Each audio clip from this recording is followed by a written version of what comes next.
6 గజాల చీరను అగ్గిపెట్టెల్లో దాచిన ఘనత మన తెలుగు రాష్ట్రానికి, మన భారతదేశానికి. ఆ పురాణాల ప్రకారమే అంత ఉంది రెస్పెక్ట్. ఈరోజు మీరేదో వచ్చినంత మాత్రాన, మీరేదో చెప్పినంత మాత్రాన, ఊపిరి దంపులు ఉపవాసాలతో మాత్రాన ఏమంత వరగదు. ఇది మంచిది కాదు. దీన్ని బేషరతుగా మీరు వెనక్కి తీసుకోవడం మంచిదని నాకు.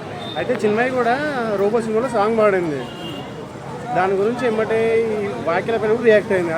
ఆ సాంగ్ పాడిన చిన్మయ్యే ఈరోజు రియాక్ట్ అయింది కదా వల్గర్గా. దాని గురించి మహిళా సంఘాలు కూడా రోబో సినిమాలో ఇల్లి మంజాలలో నా తేనె పట్టే ఆ సాంగ్ పైన ఆమెనే పాడింది. ఇప్పుడు ఈ మాకిల ఏది సామాన్లు అనే ఒక వర్డ్కి రియాక్ట్ అయింది కదా. ఆ సాంగ్లో అంత వల్గర్ ఉంది. ఆ రోజు మహిళా సంఘాలు ఎందుకు రాలే బయటికి? ఈ రోజు ఎందుకు వచ్చింది శివాజీ పైన? చిన్మయ్య గారు ఒక సెలబ్రిటీ. ఆమె ఏమన్నా కూడా మహిళలను మాట్లాడుతున్నారు. మహిళలను అత్యాచారాలు చేస్తున్నారు, మహిళలను నరికి చంపేస్తున్నారు. మరి దాని మీద మహిళా సంఘాలు ఎందుకో మాట్లాడవు, దాని మీద ఎందుకో ముందుకు రావు.